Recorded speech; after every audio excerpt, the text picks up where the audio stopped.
2020년 들어서 코로나19라는 위기를 만났습니다.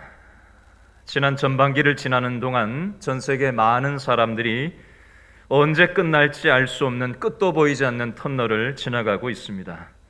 그럼에도 불구하고 저와 여러분들의 삶을 여기까지 인도하신 하나님께서 이 또한 지나가게 하실 줄로 믿고 하나님의 은혜에 감사하는 맥주 감사 주일이 되셨으면 좋겠습니다. 이런 믿음의 마음을 담아서 옆에 앉으신 분들에게 저를 따라서 한번 인사하겠습니다. 이 또한 지나갈 것입니다.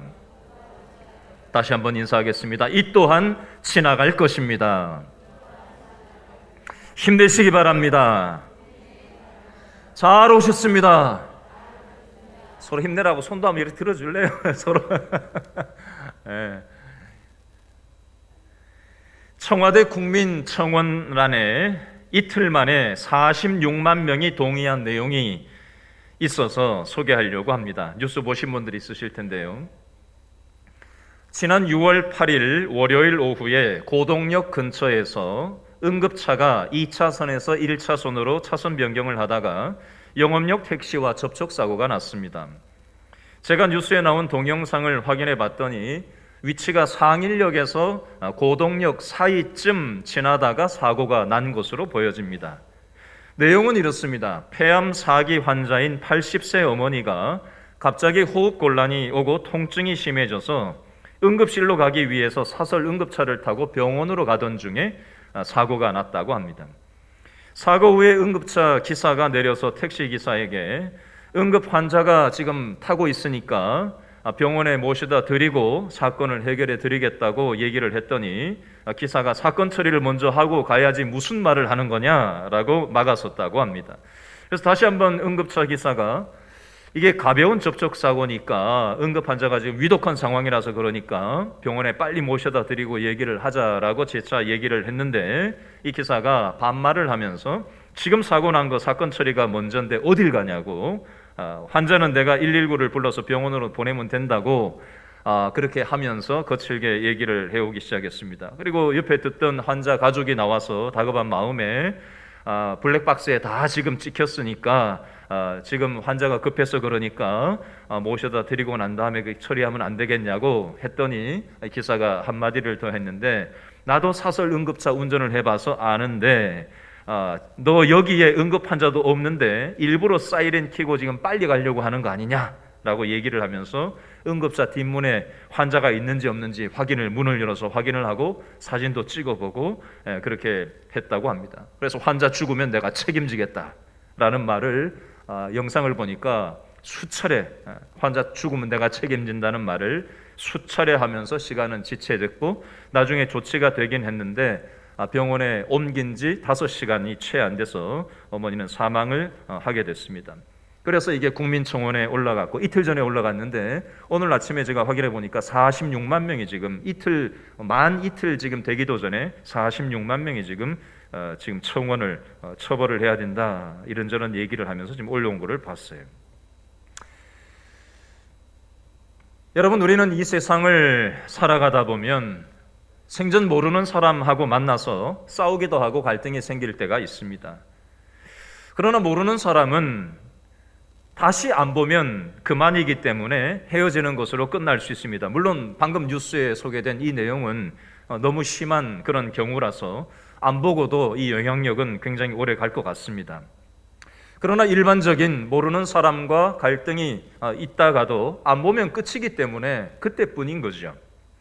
근데 문제는 아는 사람하고 싸움이 났을 때, 아는 사람하고 상처를 주고받았을 때, 그리고 그 사람이 가족일 때, 그 사람이 배우자일 때, 그 사람이 부모 자식 간일 때, 그 사람이 형제 간일 때 어떡할 거예요? 안 보고 살 수도 없고. 그 사람이 직장 동료일 때, 심지어는 교회 성도들 간에 매일마다 교회 가면 봐야 되는데 갈등이 있고 상처를 주고받으면서 겉으로는 아무런 문제가 없는 것처럼 우리는 가장을 하지만 우리는 가정생활, 직장생활, 교회생활 속에서 얼마나 많은 상처를 주고받으면서 아는 사람들과 안 보고 살 수도 없고 이 상처와 갈등 속에서 봉합되지 않은 채 우리가 살아갈 때가 많이 있습니다.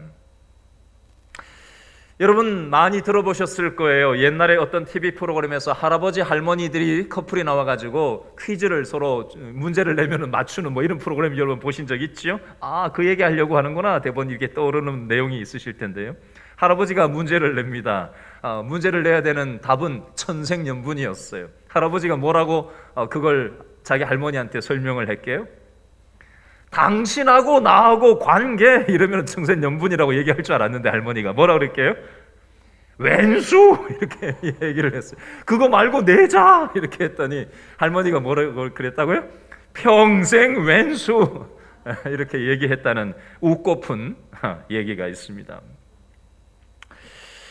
어떤 권사님 얘기입니다. 경제적으로는 먹고 살만하게 됐어요. 근데 관계가 어려워요.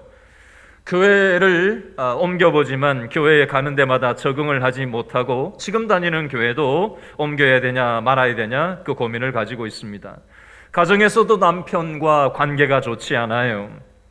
아들 하나 있는데 아들과도 관계가 좋지 않고 아들 결혼시켰는데 며느리하고도 관계가 좋지 않습니다. 교회에서도 가정에서도 어디에서도 관계가 망가지고 그것으로 인해서 안 볼 수도 없고 교회 안 다닐 수도 없고 성도들 안 보고 살 수도 없고 아들하고 남편 안 보고 살 수도 없고 며느리 안 보고 살 수도 없는데 이 상처와 골 깊은 힘든 마음을 가지고 마음이 상해서 살아가는 권사님의 내용이 있습니다. 질문해 보겠습니다. 저와 여러분은 어떻습니까? 저와 여러분의 가정생활은 어떠신가요? 배우자와의 관계는 어떻습니까?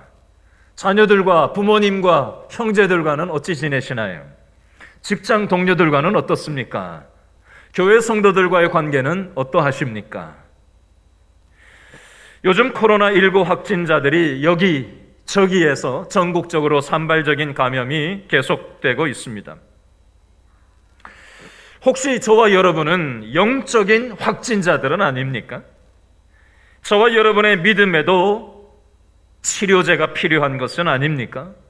혹시 저와 여러분의 가정생활, 직장생활, 교회 성도들과의 관계 속에서 영적인 확진이 걸려서 확진자가 되어서 미움으로 감염이 되고 원망으로 감염이 되고 비교의식으로 감염이 되어 있고 혹시 그런 골 깊은 마음을 가지고 망가질 대로 망가진 채 영적인 확진자로 우리가 살아가고 있지는 않느냐라는 겁니다. 우리들의 믿음에도 치료제가 필요한데 영적으로 치료제가 필요한 우리들을 위해서 예수님이 직접 의사가 되셔서 십자가라는 치료제 백신으로 십자가 백신으로 이 땅에 오셨습니다. 오늘 본문에 보면 예수님이 십자가라는 백신 치료제를 설명해 주고 계셔요. 잘 들으시고 영적으로 감염된 우리들이 치료받으시는 은혜가 있게 되기를 바랍니다. 오늘 본문 요한복음 13장 34절과 35절 말씀을 이 관점을 가지고 다시 한번 읽어보겠습니다. 요한복음 13장 34절 세 개 단어가 똑같은 게 나오고요. 35절에 똑같은 단어가 또 하나 나옵니다. 동그라미를 쳐가면서 34절, 35절 다 같이 읽겠습니다. 시작. 새 계명을 너희에게 주노니 서로 뭐하라? 사랑 동그라미 사랑하라. 내가 너희를 뭐한 것 같이? 사랑한 것 같이 너희도 서로 뭐하라? 사랑하라. 너희가 서로 뭐하면? 사랑하면 이로써 모든 사람이 너희가 내 누구인 줄 제자인 줄 알리라. 아멘. 사랑이라는 단어가 4번 반복 강조되어서 나옵니다. 십자가라는 백신, 십자가라는 치료제로 예수님이 이 땅에 의사가 되셔서 직접 오셨어요.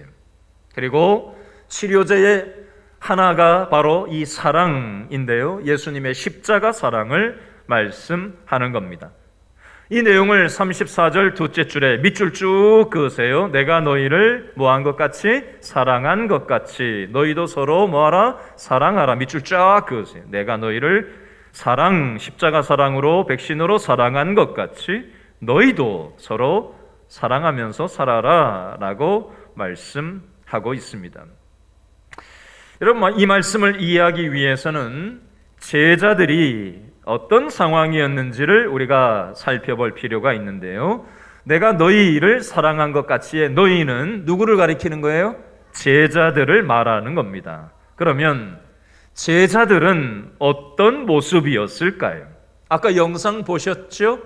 제일 첫 장면이 누가 나오지요? 제자들 중에 가롯, 유다가 함께 성만찬자리 세족식이 끝나고 난 다음에 문 밖으로 어둠 밖으로 나가는 장면이 나옵니다. 그 내용이 31절 내용인데요. 앞부분만 읽어볼까요? 31절 다 같이 시작. 그가 나간 후에, 여기까지예요. 그가 누구예요? 가롯 유다가 나간 후에라고 되어 있습니다. 여러분, 가롯 유다가 어디에 나갔다는 말이지요? 밖에 나가서 뭘 했지요? 제자 중에 한 사람인 가롯 유다가 예수님을 팔아 넘기기 위해서 나갔다는 말입니다.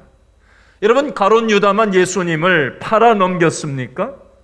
예수님의 제자인 저와 여러분도 우리의 가정생활하면서 직장생활을 하면서 심지어 교회 성도들과의 관계 속에서도 예수님의 사랑의 정신을 팔아먹고 예수님을 팔아넘기는 일들을 우리는 하루에도 수없이 하면서 가롯 유다처럼 그렇게 살아가는 사람들은 아닙니까? 그 다음 예수님의 제자들 중에 아까 영상 보셨죠? 마지막 장면에 또 다른 한 사람이 예수님과 대화하는 장면이 나오는데 그 사람이 37절, 36절, 38절에 보면 제자 중에 한 사람인 베드로였습니다. 베드로가 뭐라고 말을 하는가? 37절 말씀 제일 끝부분을 한번 밑줄을 그어보겠습니다. 37절 둘째 줄 끝에 주를 위하여 내 목숨을 어떻게 하겠습니다? 버리겠나이다. 베드로가 얘기했어요.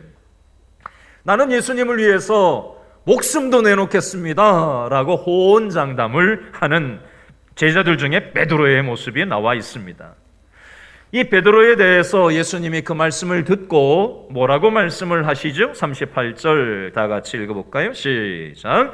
예수께서 말씀하시되 내가 나를 위하여 내 목숨을 버리겠느냐? 내가 진실로 내게 이르노니, 밑줄 그으세요. 다 굴기 전에 내가 몇 번? 3번 나를 어떻게 하리라? 부인하리라. 아멘. 다 굴기 전에 내가 3번 나를 부인할 거다 라고 예수님이 제자 중에 한 사람인 베드로에게 말씀하셨습니다. 여러분, 베드로만 예수님을 부인했나요? 저와 여러분도 예수님 없는 사람처럼 가정생활하고 있지 않습니까? 저와 여러분도 예수님 없는 사람처럼 직장생활하고 있지는 않나요? 저와 여러분도 교회에서 성도들과 믿음생활을 같이 한다고 하지만 지극히 예수님이 없는 것 같이 내 생각과 내 욕망으로 성도들을 대한다면 그것은 베드로가 예수님을 부인했던 것과 전혀 원리적으로 봤을 때 다를 바가 없습니다. 정리해 보겠습니다. 여러분, 제자들은 어떻게 했다고요? 31절에 가롯 유다는 예수님을 팔았고 38절에 보면 베드로는 예수님이 십자가 지시는 바로 그날 밤에 3번이나 예수님을 모른다고 부인을 합니다. 나머지 제자들은 어떻게 했지요? 예수님이 십자가지로 붙들려 가니까 다 자기 살 길 찾아서 도망갔습니다.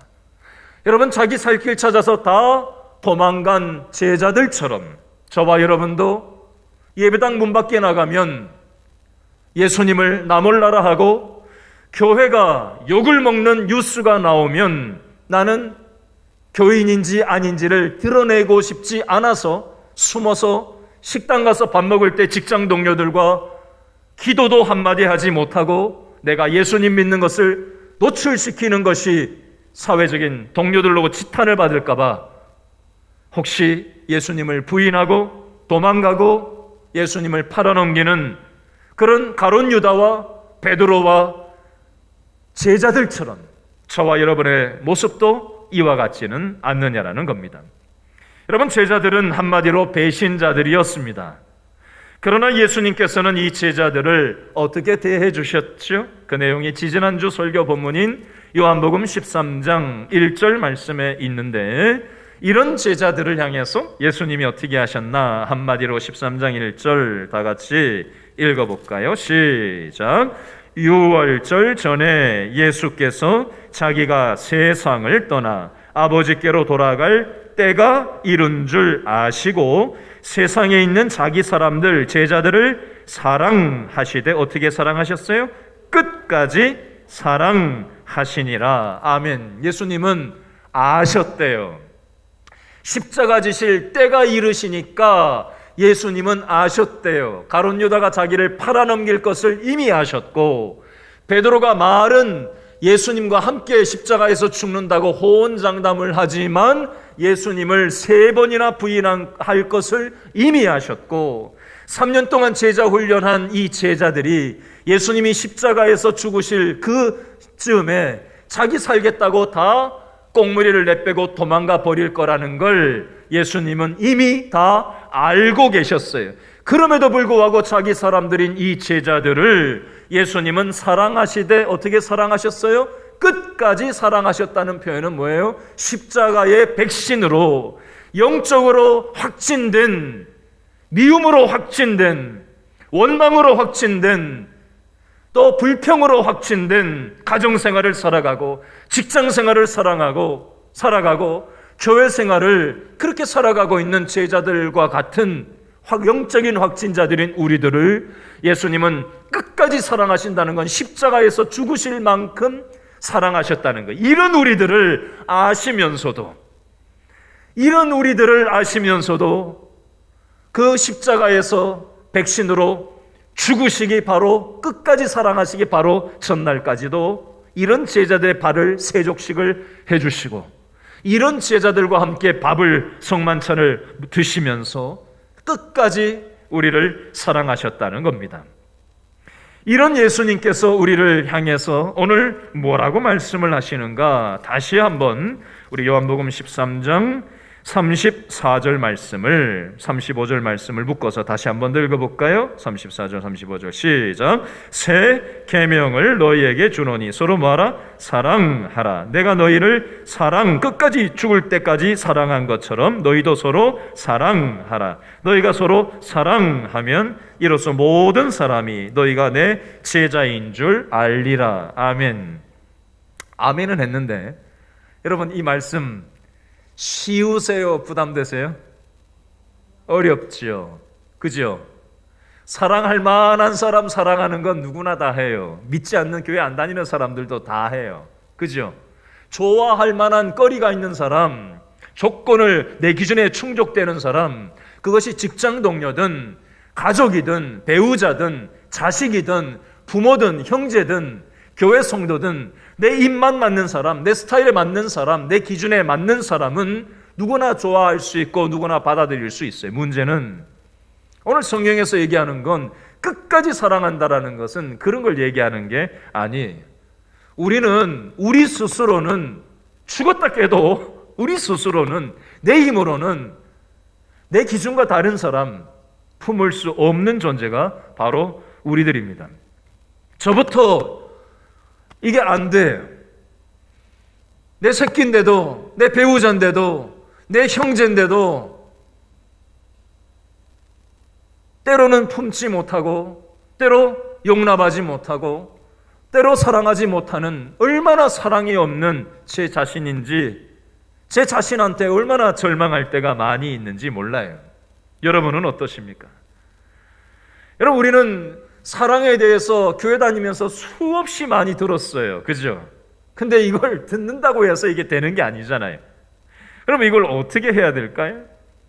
예수님께서는 사랑하라고 하시는데, 용납하라고 하시는데, 품으라고 하시는데, 내가 십자가에서 끝까지 사랑한 것처럼, 십자가의 방식으로 죽기까지 끝까지 사랑한 것처럼 너희도 이런 죽는 삶을 살라고 말씀하시는데 이걸 어떻게 하면 좋을까요? 굉장히 부담되는 이 말씀, 예수님이 제시하신 이 사랑의 기준을 우리 스스로는 충족시킬 수가 없는데 어떻게 하면 좋을까요?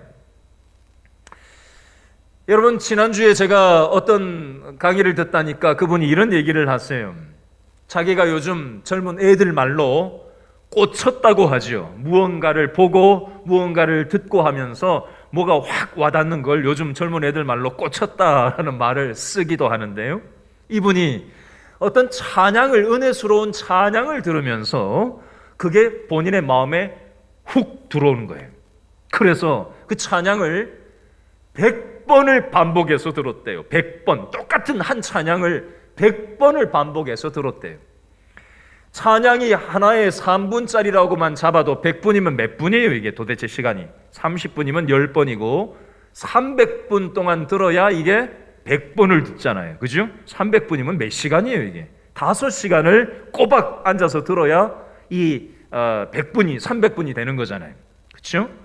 그러면 100번 반복해서 똑같은 찬양을 들으면 그 찬양의 멜로디나 그 내용이나 정서 속에 확 들어가게 되는 거예요. 여러분, 마찬가지 이치입니다. 여러분, 영적인 이 코로나 바이러스에 확진되는 것처럼 저와 여러분도 영적으로 바이러스에 확진된 사람들이에요. 사랑을 할래야 사랑을 할 수 없는, 멀어질 수는 없고, 가정 식구들을 안 보고 살 수는 없고, 직장 동료를 안 보고 살 수는 없고, 성도들을 안 보고 살 수는 없고, 같이 부대끼면서 살아야 되는데 살자니 부대낌이 있고 스트레스가 있고 갈등이 있고 너무 힘겨운 거예요. 우리 힘으로는 이걸 어떻게 할 힘이 없어요. 그러면 치료제가 있어야 하잖아요. 코로나19 치료제가 필요한 것처럼 이런 망가진 우리의 관계, 망가진 우리의 생각, 망가진 우리의 마음을 치료할 치료제가 필요하잖아요. 오늘 성경에서는 그게 십자가의 사랑이라고 하는데 우리에게는 그게 없잖아요. 그러면 그걸 공급받아야 되는데 어떻게 하면 좋을까요? 여러분, 지난주에 우리 교회 성도분 한 분과 제가 전화 통화를 하는데 그분이 이런 얘기를 저한테 하세요. 목사님, 이 세상에서 살아가는 것이 너무 고달프고 힘겹습니다.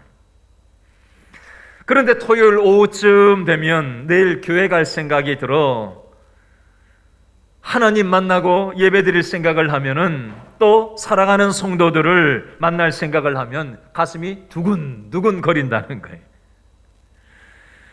저는 오늘 이 예배를 참석하신 모든 우리 성도들 마음속에 우리 좀 전에 말씀드린 그 성도님이 경험했던 그 마음이 저와 여러분에게도 경험될 수 있기를 바랍니다.